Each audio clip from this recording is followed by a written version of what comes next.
It's 6 o'clock on Tuesday, the 10th of December, 2019. Good evening and thank you for tuning in to the English edition of Ora News. My name is Christopher, bringing you the only update of the local Albanian news translated into English.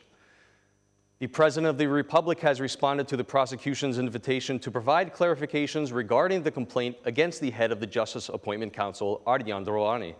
After giving evidence for about 60 minutes, Mehta said that this is a flagrant case while hoping that the prosecution will not be under political pressure to act. As a part of this investigation, the prosecution is expected to question the head of the Justice Appointment Council.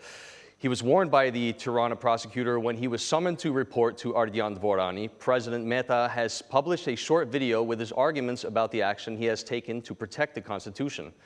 For 8 minutes in the video, the head of the state, Ilir Mehta, argues why the process of appointing members of the Constitutional Court has been politically corrupted and manipulated by the head of the Justice Appointments Council, Ardian Dvorani. According to the presidency, the head of the JAC has improperly disqualified 29 candidates. Furthermore, the president says that the names of the Constitutional Court were predetermined, while according to him, every constitutional deadline was violated. The president says that the functioning of the Justice Appointment Council has been stalled for 2 years with the sole purpose of appointing Ardian Dvorani as its heads. The president says that with this scheme applied, JAC head Ardian Dvorani sought to appoint one more judge to the Constitutional Court on behalf of the parliamentary majority. The video concludes by pointing out that Dvorani has degraded the integrity of the Constitutional Court's process while saying that the Assembly attempted to establish a corrupted court.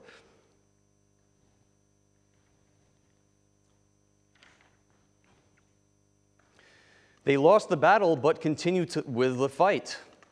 The Socialist Party is not giving up on removing Arta Vorpsi, but is instead trying to make her a member of the Constitutional Court. The president did not summon Vorpsi to take the oath. Rather, Marcida Jaferlari, the majority, as it had warned, has submitted to the Assembly a draft law on the organization and functioning of the Constitutional Court. The proposed changes leave 10 days to the president.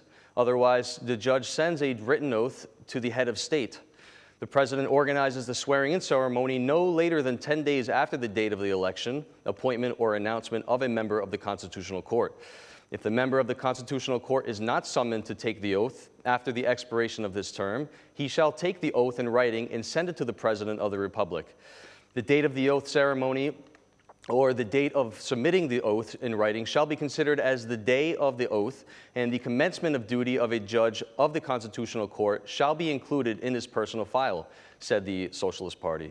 The Socialists have taken care that this law has also retroactive effects, once again bringing the Constitutional Court into political struggle, with Marcida Jaferlari sworn in by the President and Arta Vorpsi with the help of the new law becoming a member of the Constitutional Court. Elected, appointed, or declared judges who have not taken the oath shall take an oath upon the entrance of the law into power according with the rules of this law, said the Socialist Party.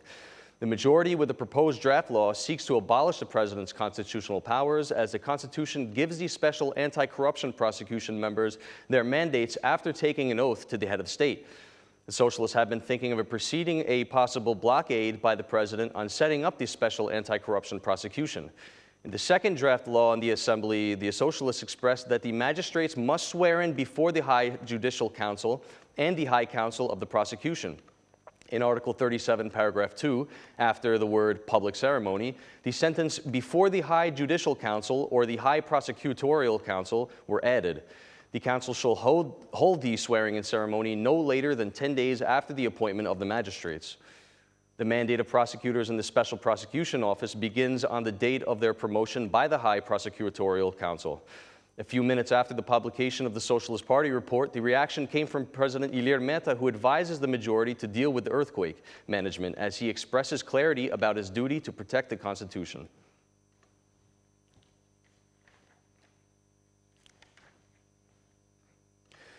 Fiscalization or online bills will cause a very significant cost to Albanian businesses. During the discussion at the Committee on Economy and Finance, representatives of the fiscal cash register companies stated that the amount could be up to 1,300 euros for the installation of the software, while for maintenance of a fee of 350 euros per year. Foreign and domestic businesses were also concerned about the operation of the system. They called on MPs from the Economics Commission not to apply fines in the first year in case of errors in using the system. The fiscalization process is scheduled to start on January 1st and will have a transitional period of 6 months.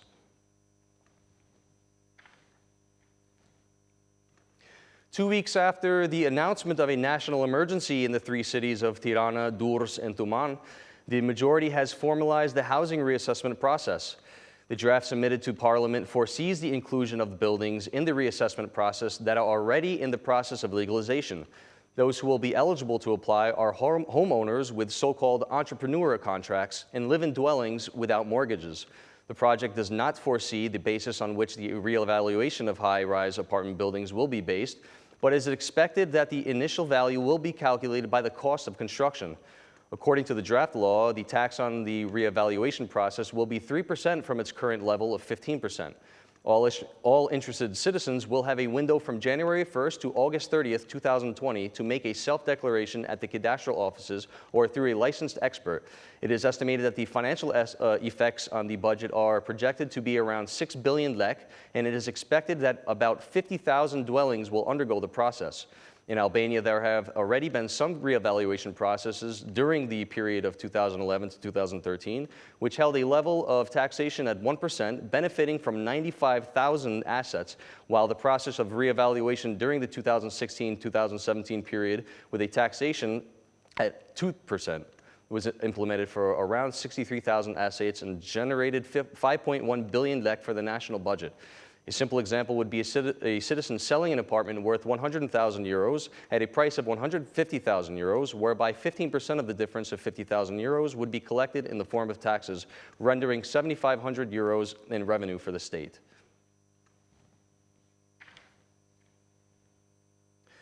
Residents of an apartment set fire to the furniture in the middle of a house in one of the collapsed dwellings in Lach. They were forced to burn furniture or clothing to survive the aftermath of the earthquake, a not-so-thought-out action that could have consequences for these damaged buildings. Other residents, despite the risk that intervention may cause consequences, continue dismantling everything they can.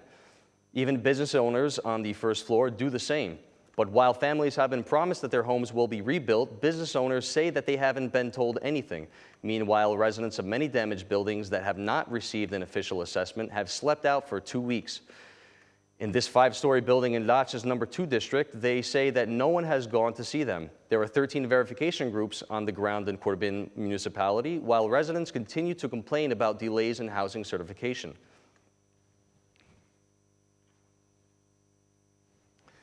Northern Macedonia sees the separation of Albania from North Macedonia as a solution to the beginning of accession talks.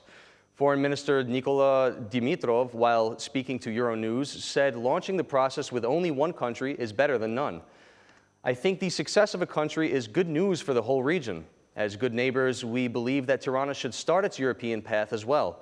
Starting the process for both of our countries would be ideal, but we need a solution. If this is not possible, then we must find a positive dynamic rather than a negative one. And certainly, one is better than none, Dimitrov told the Euronews network.